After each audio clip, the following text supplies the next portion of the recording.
vocês. Hoje eu estou aqui com meu esposo, que vocês já conhecem, é Eduardo. Fala aí, e aí, pessoal, a paz para todos. E o meu filho, Jeremias Gabriel. Oi, pessoal. E por que nós estamos aqui hoje? Porque eu preciso contar para vocês o testemunho do nascimento de Jeremias. Eu comentei essa semana lá no Instagram que Jeremias Gabriel estava fazendo aniversário, que foi segunda-feira, na última segunda-feira, dia 10 de abril. Ele estava fazendo 22 anos. E eu comentei que eu lembrei que nós passamos pelo Vale da Sombra da Morte, eu e ele, fomos desenganados, tive um AVC no parto dele. Eu falando ali nos stories e as meninas pediram que eu contasse, né? Algumas delas foram no direct e pediram que eu contasse esse testemunho. Eu vou resumir ao máximo para não ficar cansativo para vocês. Fica nesse vídeo. Se você não for inscrito, se inscreva no canal. Já deixa aí um joinha para ajudar o canal. Eu vou contar um pouquinho do começo, rapidinho, para vocês entenderem a história. Eu morava aqui no Cabo, conheci meu esposo. E quando a gente foi morar juntos, assim que eu fui morar com ele, lá em Paulista, que é no Recife, eu já engravidei com 2 meses que a gente estava lá, eu engravidei de Jeremias. E quando eu fui morar com ele já tinha um filho de 6 anos, ia fazer 7, e o meu de 4 anos, né, o meu filho. Então, juntou as famílias ali e veio Jeremias, né? A gente não planejou, foi muito rápido, com 2 meses eu já fiquei grávida e começou ali todo o processo. Quando eu descobri que eu estava grávida de Jeremias, já foi muito doente, fiquei muito doente, eu já estava com sérios problemas, né? Nós estávamos passando uma série de problemas no casamento, uma pessoa muito próxima a gente lutando para destruir o nosso casamento, né? Que não aceitava. E tudo aquilo, eu já tinha vindo de um relacionamento anterior muito difícil, complicado, super difícil, né? E tinha passado muita coisa já. E quando nós fomos morar juntos, né? Que eu já engravidei, como eu falei para vocês. Pessoal, nós vamos estar continuando a gravar o vídeo daqui, porque nós estávamos ali num outro ambiente e o cachorro da vizinha estava fazendo muito barulho, latindo muito. Então a gente resolveu vir para cá, porque aqui está mais tranquilo, tá bom? Para a gente terminar de contar esse testemunho para vocês. E nosso filho não está aqui porque ele precisou ir trabalhar. Então, gente, essa gravidez, quando eu descobri que eu fiquei muito doente, eu já comecei a perder muito peso, porque tudo que eu comia, eu vomitava. Era uma semana em casa, outra no hospital, praticamente quase todos os dias, meu esposo me socorrendo para o hospital, para a maternidade. E foram momentos muito difíceis, né? Uma gravidez de alto risco, que foi já aos 4 meses que o médico veio detectar, né? Que a gravidez era de alto risco. Então, para completar, gente, aos 4 meses, quando eu vou daqui para onde eu morava, né? Que eu falei para vocês, que era em Recife, onde eu estava morando com meu esposo, tinha vindo para uma consulta e na volta eu fui assaltada ali na subida do ônibus.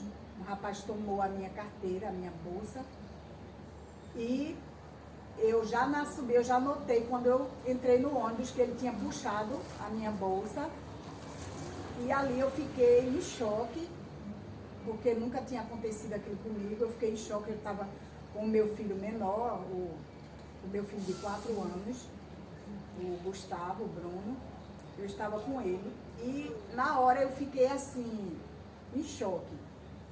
E o cobrador pediu que eu sentasse ali, mas continuei a viagem indo para casa e já me sentindo muito mal. Quando cheguei em casa, comecei a passar mal e sentindo muitas dores. Liguei para o meu esposo, ele estava de serviço em Porto de Galinhas, que também é distante, né, de onde nós morávamos. E ele ficou sem poder fazer nada, né, sem ter o que fazer, porque ele muito distante, ele de serviço. Ele ligou para um colega que era vizinho nosso, o Ricardo, que também era policial militar, e pediu que ele fosse lá, e ele foi, perguntou se eu queria ir para o hospital, para a maternidade, e eu falei que não. Só que eu comecei a ter um sangramento. E naquilo eu passei a noite, eu não tinha ideia da gravidade. Quando foi no dia seguinte que meu esposo chegou, ele já de pronto, de imediato me levou ali para a maternidade, e eu fiquei ali naquele hospital. E o médico disse que eu estava perdendo a criança, né? E fez todos os procedimentos ali, passou uma medicação, eu voltei para casa e fiquei tomando aquele medicamento. Ele disse, você não vai parar até essa criança, na linguagem dele, ele disse até amadurecer, porque você teve um descolamento lá da placenta, foi uma coisa assim que ele falou, não lembro direito, que fazem 22 anos. E eu sei que ele falou que eu tinha que ficar tomando aquela medicação, e eu fiquei tomando aquela medicação. E muito doente mesmo. A minha barriga era muito pequenininha, não dava nem para perceber direito que eu estava grávida, já com 4, 5, 6 meses. Depois de 6 meses foi que veio aparecer um pouco a minha barriga. E foi uma gravidez tão conturbada, né, que nem eu ganhei peso e nem o bebê. Quando nasceu, ele nasceu muito magrinho, por conta da minha pressão, que era muito alta, e também tudo que eu comia, eu botava para fora. Até na hora do parto, eu vomitei, para vocês terem uma ideia. Aí, nesse período que eu sofri esse assalto, na mesma semana, eu muito doente ainda, de repouso, foram umas irmãs da igreja que eu fazia parte. E eu vou contar isso a vocês porque eu acredito que vocês creem, né? Porque isso é para quem crê, que Deus fala com o homem, porque ele diz na sua palavra que ele não faz nada sem que antes ele revele aos seus santos, né? Então, quando chegou ali aquelas irmãs, elas começaram a louvar, fizeram uma oração e começaram a louvar, e naquele louvor Deus começou a usar uma jovem ali. Deus tomou ela começou a falar em mistério, em línguas estranhas, e ela começou ali a andar ao redor da cama onde eu estava. Então, enquanto ela andava ao redor da cama, ela citava aquele Salmo 127, que diz que herança do Senhor são os filhos, o fruto do ventre é o teu galardão. Então ela falava aquilo e ela colocou, lembro que ela colocou a mão na minha barriga, falou algumas coisas e depois ela disse assim, o homem vai dizer não, mas eu, Deus, vou confundir a medicina para te dar vitória. E falou que tinha uma obra muito grande comigo e com aquela criança que eu carregava no meu ventre. Senti que era Deus falando ali comigo. E quando meu esposo chegou, eu falei para ele, contei o que tinha acontecido. E nós guardamos aquilo no nosso coração, né? Mas os dias foram passando, né, de dias difíceis, muitos problemas, a gravidez muito complicada, muito doente. E ele, com 7 meses, disse, faça essa ultrassom e traga para mim. E eu fiz e deixei para trazer no dia que eu estava completando 8 meses.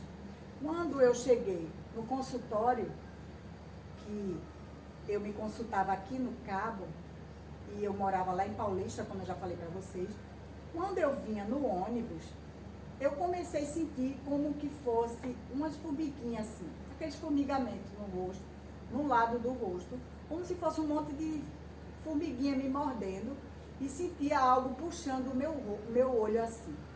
Só que eu não dei muita importância porque, por incrível que pareça, nesse dia, eu não estava sentindo tantas dores e nem, eu não estava sentindo dor de cabeça, só o vômito que era de praxe, né? Então eu vim, gente, e cheguei aqui no consultório, aqui no cabo, tinha algumas pessoas na minha frente, eu esperei e tal.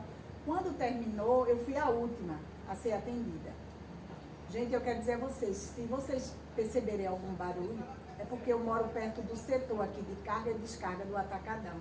Então, se tiver algum barulhinho aí, vocês ignorem, tá bom? Então, gente, quando eu entrei no consultório, aquele médico, ele já me conhecia porque ele fez o meu primeiro parto, né? O parto do meu primeiro filho, foi com ele. Então, eu já tinha um certo conhecimento com ele e ele iria fazer esse parto de Jeremias. Só que, quando eu entrei, ele colocou o tensiômetro, né, para aferir a minha pressão. E conversando comigo, ele olhou para mim e disse, tá sentindo o quê? Eu disse, não estou sentindo nada, doutor. Ele disse, nada, nem dor de cabeça, não. Ele tirou e botou no outro braço. Aí eu disse, não estou sentindo nada, não. Eu percebi no semblante dele aquela preocupação. Aí eu lembrei, eu disse assim, eu só no ônibus, quando eu vinha, que o senhor sabe que eu sempre estou vomitando, né? E eu senti como se fossem umas formiguinhas. Aí contei o que eu tinha sentido no ônibus para ele. Quando eu disse isso, ele pegou imediatamente aquele receituário e começou escrevendo. Ele disse, Edilene, eu não vou poder fazer o seu parto, porque eu estou com uma paciente já na sala de cirurgia, já ligaram para mim, que o hospital era próximo de onde ele estava. Ele disse, já ligaram para mim e a paciente já está na sala de cirurgia me esperando e eu não vou poder fazer sua cirurgia, mas vá imediatamente. Você está com quem aí? Eu disse, eu estou sozinha. Ele disse, sozinha? Aí eu disse, sim. Ele disse, sua pressão está altíssima. Você tem que ir imediatamente para a maternidade para tirar essa criança. Então ele disse, vá direto para a maternidade. Escutou o neném, escutou várias vezes a minha barriga, né, o bebê. E ele disse assim, você vai agora mesmo, ligue para alguém da sua família, você não pode ir sozinha, vá com alguém. Aí quando eu cheguei ali na casa da minha irmã, eu contei a situação ali para ela, mostrei o papel, a gente olhou ali, tentou ler, porque aquela letra de médico não entendemos muito, né? E ela disse assim, meu Deus, Ed, tu tem que ir logo para o hospital, para a maternidade. Aí eu vim aqui para tu ir comigo. A minha irmã Nalva, né, que ela faleceu na pandemia. Aí ela disse assim, meu Deus, eu tô com as meninas, que a minha sobrinha, a Patrícia, tinha deixado as duas filhas com ela, tinha ido resolver algo, e ela estava com as duas netas, Larissa e Luana. Aí ela disse, aí eu disse assim, mas então eu vou só, eu não estou sentindo nada, eu vou só. Aí ela fez, faz o seguinte, você vai, e assim que Patrícia chegar, eu vou para lá, para a maternidade. Eu disse, tá bom. Mas só que eu não sabia o que ia acontecer, não tinha nem ideia. Eu pensei que era para uma consulta, porque ele falou de cirurgia, mas eu não estava sentindo nada, não estava nem acreditando na realidade. Então, quando eu cheguei ali, antes de sair da casa da minha irmã, ainda comi alguma coisa, vomitei, que era de praxe, né? E quando eu cheguei ali naquela maternidade, entreguei o papel ali na recepção, aquele papel que o doutor Gilvan me deu. Quando entreguei, que a moça foi lá dentro, aquele médico sai e o doutor Antônio, ele olhou para o papel e disse, quem é a paciente que Gilvan mandou para mim? Aí eu disse, sou eu, doutor. Ele olhou assim e disse, você? Eu disse, sim. Ele olhou para o papel e fez, vem cá. Entrou comigo. Aí disse, sentou lá no birô dele e fez, é porque Gilvan escreveu umas coisas aqui. Você está sentindo alguma coisa? Eu disse, não. Ele fez, vem cá. E colocou o tensiômetro, né, para aferir a minha pressão. Gente, quando ele aferiu a minha pressão, ele botou num braço, depois colocou no outro. A mesma coisa, né? Do outro médico. Pronto, aí começou aquele corre-corre. e corre, prepara ela para a cirurgia, vê a sala de cirurgia, prepara a sala de cirurgia que a gente vai operar ela agora. Aí eu disse, o que está acontecendo? Eu falei até para o meu esposo que eu fiquei tão nervosa com aquela situação que entre eles, que ele foi chamar mais 2 médicos, chamou a anestesista que estava na sala de cirurgia para ela ver como estava a minha pressão. E eu não lembro, eles falavam todo o tempo, mas eu não lembro, que eu comecei a chorar, aí ele ficava tentando me consolar, né? Não chore, porque quanto mais você chora, mais sua pressão está subindo. Meu Deus do céu. Aí ele, com quem você está? Porque alguém vai ter que assinar para poder, seu esposo vai ter que assinar para poder eu fazer sua cirurgia. Aí eu disse, meu esposo está em Paulista e eu estava aqui no Cabo, é um tanto distante. Dá quantos quilômetros, mais ou menos? Uns 50. Uns 50 quilômetros, né, de distância.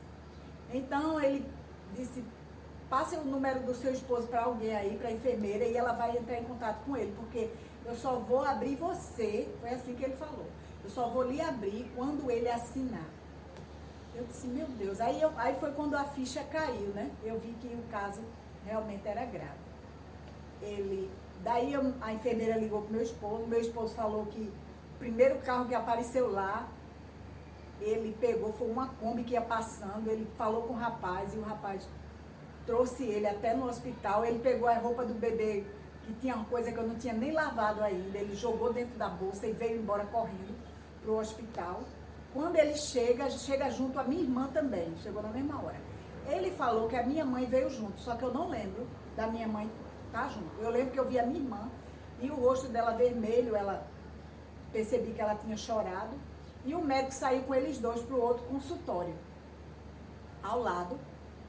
E nisso, quando ele sai com eles dois, já me levam para a sala de cirurgia. E ele aqui vai contar, porque ele que conta, porque eu não sei, eu fui para a sala de cirurgia, e ele vai contar para vocês o que aconteceu, né? O que o médico falou. No primeiro contato com o médico, ele disse, olha, nós vamos fazer a cesárea da sua esposa e a pressão dela está muito alta.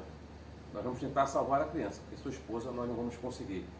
Ela vai morrer quando nós abrirmos, ela vai ter uma hemorragia. Nesse momento, a minha sogra e a minha cunhada se desesperaram. Eu olhei para ela e disse, olha, calma, nós somos cristãos e confiamos no Senhor. Ela vai voltar. Eu disse, doutor, Deus fez muita promessa para minha esposa e não cumpriu ainda, então nós estamos esperando ela. Ele disse, olha, como médico eu estou lhe dizendo, ela não vai voltar.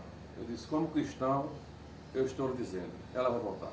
O senhor pode fazer a cirurgia, doutor, mas quem vai operar é Deus, usando suas mãos. A parte física é o Senhor que vai operar, porém, Deus, ele vai usar suas mãos para fazer o milagre. Ele foi fazer a cirurgia, nós fomos procurar um canto para orar, e minha esposa só retornou da sala de cirurgia pela madrugada. Quando ela passou por nós, estava se debatendo muito, tremendo muito e roxa. Porém, retornou, porque Deus, ele vela pela sua palavra e cuida daqueles que o buscam e o amam. Amém, minha esposa? E ali já me deitaram, e quando ela me deitou, que imobilizaram os meus braços lá, então, gente, eles me imobilizaram ali, e eu já comecei a me debater ali. Isso aqui meu subia muito forte, assim, eu sentia que o meu corpo levantava e abaixava ali naquela maca. E isso aqui meu, no outro dia, estava todo dolorido, de tanto que isso aqui meu subia e descia na cama, e tremendo muito.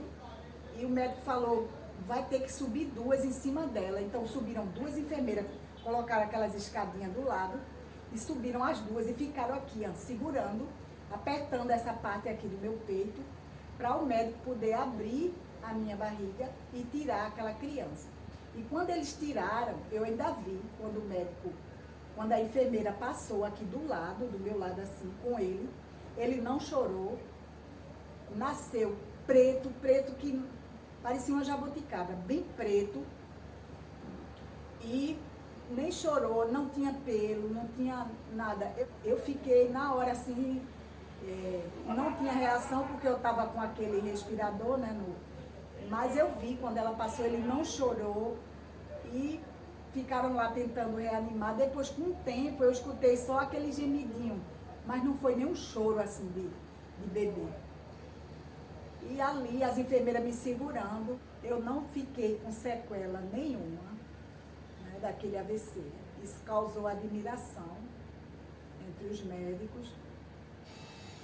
E o médico, no dia seguinte, ele ficava levando os médicos que chegavam para o plantão. Ele, olha, foi essa aqui, a paciente que teve o AVC. E falou para o meu esposo que quando eles me abriram, né, que tirou o bebê, eu tive um AVC. Só tive uma depressão pós-parto, passei alguns dias ali, 8 dias naquela maternidade. E assim, não reconhecia meu esposo quando ele chegava nos primeiros dias. Eu me dava assim um pânico quando eu escutava a voz dele lá na enfermaria. E Jeremias, que ficou com as sequelas, né?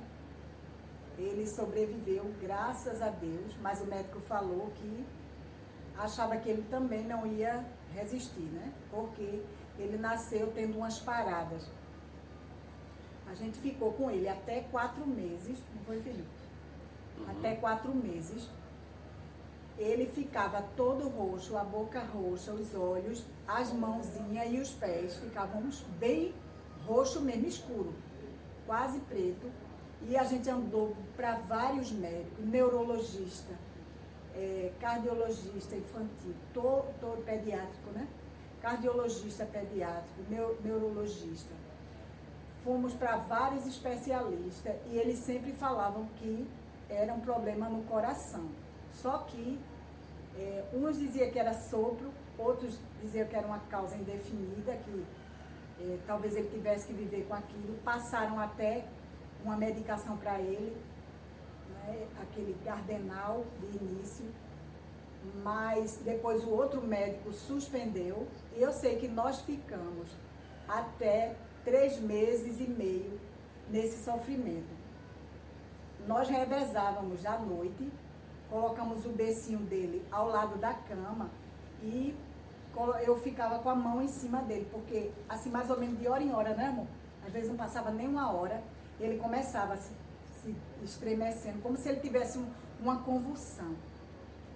E nós levamos ali com ele com 3 meses e o médico pediu que a gente ficasse ali um tempo para ele ver. Porque quando a gente contava, os médicos olhavam para ele uma criança perfeita. Quem olhasse assim, ele com 2 meses, 3 meses, ninguém dizia que ele tinha esse problema. Quando nós contávamos, né, amor? Acontecia principalmente quando ele estava dormindo. Principalmente quando ele estava dormindo, que acontecia isso. E a gente contava assim, até na família mesmo, muita gente ficava assim, porque não via. E esse médico disse, você vai ficar aí o dia inteiro para eu observar. Só que não precisou. Quando nós saímos, não foi, amor, da sala, foi uma médica. Quando nós saímos da sala da médica, que eu fui amamentá-lo, porque o médico disse, se você quiser que ele sobreviva, você vai só amamentar. Então, quando eu fui amamentar ele, quando eu coloquei ele no colo para amamentar, ele começou a ter como se fosse uma convulsão, né? E foi ficando todo roxinho, que nós já sabíamos pela experiência, a gente já percebia, ele ia ficando logo com a boca toda roxinha. Então, eu corri, o médico estava até com outra criança já, eu invadi ali a sala com ele assim nos braços, com o meu esposo, e falei para ela, para aquela médica, eu disse, olha aqui, ela colocou ele em cima ali daquela maca e ficou observando ele, olhando, e ele lá se debatendo, né? E com a boca roxa, as mãos, e ela pegava assim, ela disse, você vai daqui mesmo para o Hospital Português para fazer uma tomografia na cabeça dele. E nós fomos ali, resumindo, depois que ele adormeceu ali, dormiu, nós fizemos ali aquela tomografia. E quando nós voltamos para casa, nós começamos a chorar e apresentar aquela tomografia antes de mostrar ao neurologista, né, a pediatra. Nós começamos a orar ali e fizemos um voto ao Senhor. Clamamos a Ele pela cura de Jeremias para a honra e glória do nome do Senhor, desde os 4 meses de vida, que Jeremias não teve mais nada, como vocês viram, ele aqui ao nosso lado, né? No começo do vídeo, como vocês viram, perfeito, não teve mais nada, ficou uma criança normal. Com 11 meses ele já começou a andar e vida normal. Os médicos ficaram sem entender, mas quem entende, né? O trabalhar de Deus. Como a palavra dele diz, o que eu faço hoje tu não sabes, mas vai entender depois. Eu quero dizer para você que quando nós vemos na palavra de Deus que para Deus nada é impossível, muitas vezes a gente escuta esse versículo e já é tão comum que a gente nem entende a profundidade dessa palavra. Mas quando ele diz que para ele nada é impossível, não, nada é impossível mesmo. O que é o teu problema diante da grandeza desse Deus? Porque como eu já falei até em outros vídeos, eu sou a pessoa mais improvável de estar aqui hoje. Meu filho Jeremias, nem eu nem ele era para estar aqui mais. Diante de outras situações também que eu já passei, outros vales. Mas eu estou aqui, sabe por quê? Porque quando Deus tem algo na vida de alguém, ela não morre enquanto ele não cumprir. Então, o que é que eu quero passar para vocês que estão me vendo através desse vídeo? Coloca a tua fé em prática. Porque o Deus que operou no passado, ele ainda é o mesmo que opera nos dias de hoje. O teu problema para Deus não é nada. A Bíblia diz que 1000 anos para ele é como um dia. Quem vai entender a grandeza desse Deus? Então se alegre, entrega o teu problema nas mãos do Senhor, seja fiel a Ele, busque a Ele de todo o coração, porque as demais coisas Ele vai acrescentar. Amém? Que Deus abençoe você, que Deus abençoe a tua família. Se você não é inscrito ainda nesse canal, se inscreva, deixa aí o teu joinha, compartilha também aí com as tuas amizades, me segue também lá no Instagram, porque lá eu sempre estou postando alguma coisa do meu dia a dia, do nosso também. E ativa o sininho para sempre que eu postar vídeo novo, você ser notificado, tá bom? Então Deus abençoe você e a sua família. Se você tiver alguma pergunta para minha esposa, para mim, afinal de contas nós temos aí 32 anos e 4 meses na Polícia Militar de Pernambuco, dúvidas sobre policiamento, sobre policial, vídeo de policial, vídeo de esposa de policial, você bota aí no comentário sua pergunta e a gente responde. Mais adiante vamos estar abrindo aí um espaço, o casal responde. Aí você pergunta para o casal, para ela, para mim, né, para tirar suas curiosidades e nos conhecer melhor. Deus abençoe você e a sua família.